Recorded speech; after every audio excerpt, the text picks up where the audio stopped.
오늘은 그래도 제게는 하나님밖에 없습니다 라는 제목으로 하나님의 말씀 전파하도록 하겠습니다. 엘리바스의 두 번째 변론에 대한 욥의 응답 두 번째 시간입니다. 오늘 본문에서도 욥은 자신의 고난을 하나님의 진노로 여기고 그 고통의 현실을 아주 현실감 있게 묘사하고 있는 것을 볼 수 있습니다. 이 본문만 읽어보더라도 그 고통이 우리 피부의 통에 피부로 느껴질 정도로 아주 그렇게 절실하게 느껴집니다. 그러나 그의 고통의 절정은 사실 육신의 아픔에 있었던 것은 아니죠. 오늘 본문에서 말하듯이 그의 가장 커다란 고통은 그가 사랑하는 하나님께서 자신을 악인에게 넘기시고 행악자의 손에 던지셔서 고통의 소굴로 빠져들게 하셨다라고 하는, 어떻게 보면 지극한 버림받은 자의 느낌이었을 것이다, 고통이었을 것이다 볼 수 있습니다. 그것이 가슴 아픈 것이죠. 사실 우리가 여러분 신앙생활을 열심히 하는데 감당하기 어려운 고통을 맞이하게 되면 처음에는 믿음으로 이기겠다라고 이렇게 하고 열심히 신앙으로 이기려고 애씁니다. 근데 여러분 나중에는 어떻게 보면 하나님을 원망할 수도 있고, 하나님 저한테 도대체 왜 그러십니까? 라는 그런 쓴소리를 우리가 낼 때도 있어요. 그것은 왜 그렇습니까? 솔직히 인간이 참을 수 있을 정도만 참을 수 있는 것이지, 사실 사람에게는 다 한계라는 것이 있는 것입니다. 그 한계 가운데서 때로는 이전에 자기가 잘 지켜왔던 믿음조차도 흔들리는 것을 우리가 경험할 수도 있습니다. 그런 의미에서 사실 욥은 우리보다는 더 그 자기 한계가 아주 더 우리보다는 컸던 사람이었다, 더 넓었던 사람이었다라고 볼 수 있어요. 그는 경제적인 소유를 잃고 또 자녀를 잃고 또 그래서 너무나 감당하기 힘든 그러한 슬픔을 겪었지만 그래도 하나님을 붙잡으며 참으려고 했습니다. 그러나 계속되는 시험들 앞에서, 고통들 앞에서 그가 사실 주저앉고 말았던 것이죠. 근데 여러분 오늘 본문을 우리가 잘 읽어보면 욥이 하나님을 향하여 쓴물을 내고 원망을 하는 것 같은데, 근데 가만히 보더라도 그가 결코 하나님을 버리지 않습니다. 그가 하나님을 붙잡으려 하는 것을 볼 수 있습니다. 부인하지 않아요. 마치 어린아이같이 때를 쓸 망정 주님에게서부터 벗어날 생각을 하지 않고 있다는 것을 우리 성경을 통해서 우리가 목격할 수 있습니다. 이 정도면 신앙을 버리겠다라고 싶은데 그는 어디 안에 있는 거예요? 하나님 안에 있다는 사실입니다.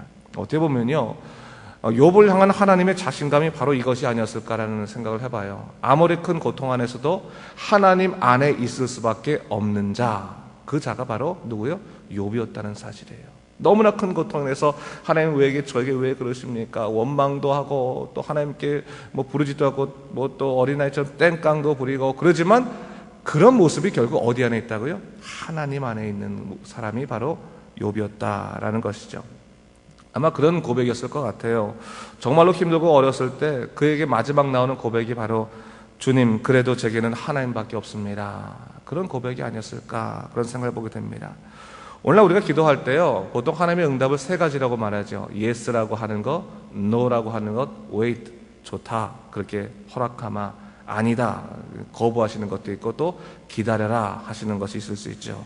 사실 우리가 하나님께서 응답하실 때 하나님 맞습니다, 하나님께서 제게 이렇게 해주셔야 됩니다 라고 할 때 하나님께서 그래, 예스다, 그래 내가 그렇게 해주겠다라고 하면 가장 커다란 기쁨이 있는 거죠. 거기에는 우리가 상할 마음이 하나도 없는 것입니다. 근데 하나님께서 때때로 우리의 기도에 대해서 노라고 말할 때가 있잖아요. 아니다 라고 말할 때가 있고, 또 어떤 게 있습니까?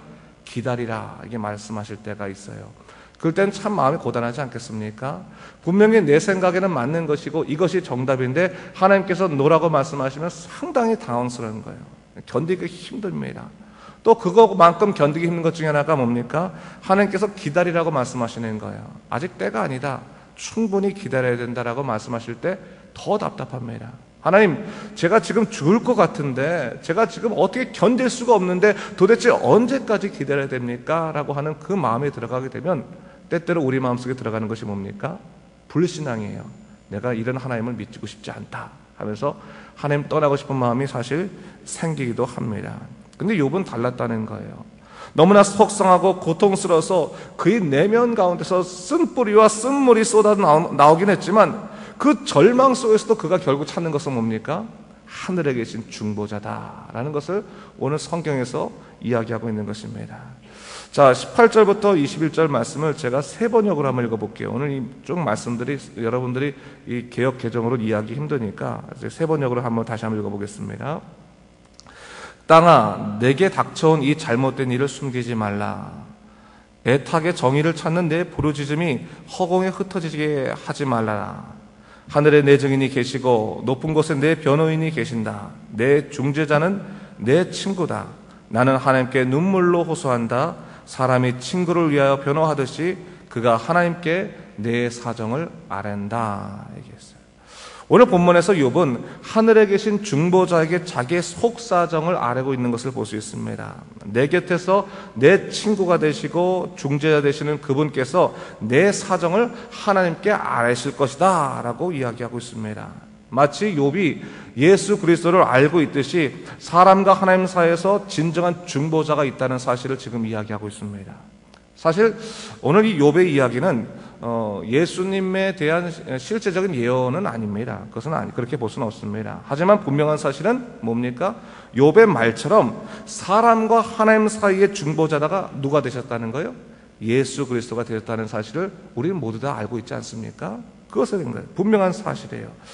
이 부분을 좀 더 볼까요? 오늘 본문 17절까지 보면요, 욥이 자신의 고난의 원인이 하나님에게서부터 왔다라고 말합니다. 그런데 18절 이후부터 읽어보면 그의 말이 달라지는데, 욥이 비록 이 세상이 그를 잘못 판단하고 있다 할지라도 하늘에는 모든 것을 보시고 아시는 자가 계셔서 그가 자기의 호소를 들으시고 정당한 판단을 내리실 것이다 라고 이야기하고 있어요. 그의 눈이 어떻게 바뀌는 것입니까? 진노의 하나님을 보다가 어떻게 바뀌는 거예요? 구원의 하나님 쪽으로 그의 눈이 바뀌고 있다는 거예요. 어떻게 보면 고난 가운데서 그가 하나님을 발견하는 눈이 달라지는 거예요. 처음에 고난을 당해서 너무 크게 괴롭고 힘들어서 모든 것 다 포기하고 싶고 죽고 싶고 하나님께 원망도 하고 있다가 그가 그 진노의 하나님을 보다가도 결국 그가 무엇을 볼 수밖에 없다는 거예요? 자기를 살리시는 구원의 하나님을 볼 수밖에 없다는 겁니다. 왜 그렇습니까? 그에게는 하나님밖에 없기 때문에 그런 거예요. 하나님밖에 없기 때문에 하나님만 보게 되는 것이죠. 자, 욥은 이처럼 고난 가운데서 그의 고통과 슬픔을 부르짖으면서도 점점 더 하나님을 깊이 알아가고 있는 것을 볼 수 있습니다. 그래서 세상에서 위로와 해답을 찾으려 하지 않고 아무리 큰 고통 가운데서도 자기에게는 하나님밖에 없음을 고백하고 있는 것입니다. 여러분들도 고난에 처할 때 있을 겁니다. 여러분 고난에 처할 때요, 사실 가만히 보세요. 고난에 처하면 고난 당하고 있는 자기 자신만 보일 때가 많이 있어요. 나만 보여요, 나만. 세상 사람들 다 웃고 있는 것 같은데 울고 있는 자기만 보이는 거예요. 근데 여러분, 그 고난 가운데서 우리가 영적인 세계 가운데 하나님께서 우리를 붙잡으시면 그 울고 있는 자를 붙잡고 계시는 누가 보여요? 하나님이 보인다는 거예요. 여러분, 항상 우리 믿는 자들에게 놓치지 말아야 될 중요한 영적인 희망이 있는데, 소망이 있는데, 그게 뭡니까? 우리가 아무리 힘들고 고통스럽고 버려졌다 할지라도 그 버림받은 우리의 삶 가운데 세상 사람들 아무도 오지 않다 하더라도 누구 계시는 거예요? 나를 구원하신 바로 하나님, 예수 그리스도께서 우리와 함께 하신다는 사실을 절대로 잃어버리면 안 되는 것입니다. 여러분, 어떻게 보면 우리가 자기 한계 안에서는 끝까지 누구 힘으로 참는 거예요? 내 힘으로 참는 거예요. 내 의지로 참는 거예요. 그러나 내 한계 밖에서는 내 힘이 더 이상 통하지 않는 것이니까 결국 우리가 의지해야 될 분은 뭡니까? 하나님밖에 없는 거예요. 하나님께서 우리를 보호하시는 것입니다. 욥이 바로 하늘에 계신 중보자를 청하는 것이죠. 사실 그가 이렇게 말한 이유는 그가 뭡니까? 그를 위로하겠다고 온 친구들이 자기를 조롱하고 있는 거예요. 정말로 자기의 참된 위로자가 되어야 될 사람이고 자기를 도와줘야 될 사람이고 자기를 품어 안아야 될 사람인데 그 사람이 결국 자기에게 조롱하고 자기를 갖다 고통 주는 사람으로 되었을 경우에 그가 결국 찾는 것이 뭡니까? 결국 내게는 누구밖에 없어요? 하나님밖에 없습니다. 내 마음을 아시고 내 마음을 위로하시고 내 마음을 돌보시고 결국 내 마음을 이끌어 가시는 분은 결국 하나님밖에 없습니다라고 고백하는 것이 바로 이 욥의 고백이었다는 거예요. 고통 가운데 그가 결국 할 수 있는 고백은 이것이었다. 바로 이것을 성경은 얘기하고 있는 것입니다. 여러분, 오늘 욥이 하늘에 계신 중보자를 청하고 있거든요. 여러분, 우리가 참 곰곰이 생각해 봐야 되는 거예요. 오늘 우리가 믿음 생활할 때 정말로 우리와 함께 하시고 우리를 위로하시고 우리의 모든 것들을 다 사정을 들으시는 그 예수 그리스도 또 성령님의 은혜를 우리가 정말로 기억하고 있나를 잘 생각해 봐야 되는 것이에요. 우리가 정말로 힘들고 그럴 때, 내가 기도하지 못할 때조차도 나를 위해서 친히 탄식으로 기도하시는 그 성령님의 은혜가 우리에게 있다는 것은 정말로 우리가 하나님의 놀라우신 은혜 가운데 여전히 살아가고 있다는 것을 증거하고 있는 것입니다. 로마서 8장 26절 말씀이죠. 이와 같이 성령도 우리 연약함을 도우시나니 우리는 마땅히 기도할 바를 알지 못하나 오직 성령이 말할 수 없는 탄식으로 우리를 위하여 친히 간구하시느니라. 여러분, 이 로마서 8장 26절 말씀을 절대로 잊지 말아야 되는 거예요. 때때로 여러분 이럴 때 있잖아요. 내가 너무 힘들어서 주님 기도도 하지 못하겠습니다. 내가 어떻게 주님께 내가 말해야 될지 알지 못하겠습니다. 내 언어로는 내 이 속사정도 말하지 못하겠습니다 라고 하는 그 가슴 아픈 그 마음의 고통과 혼란감이 있을 때가 있는데, 여러분들에게는 누가 계신 거예요? 여러분 마음에 내재하고 계시는 성령님이 계신 거예요. 그 성령님께서 여러분들을 친히 위로하기도 하시지만, 여러분들의 그 속사정, 여러분이 너무 연약해서 아무것도 할 수 없다고 느낄 때 여러분들의 연약함을 도우셔서 우리가 마땅히 기도할 바를 알지 못할 때 어떻게 하십니까? 성령께서 말할 수 없는 탄식으로 우리를 위해서 간구하신다라는 사실을 성경은 우리에게 증거하고 있는 거예요. 욥은 어떻게 보면 그 중보자를 알았을지도 몰라요. 그렇죠?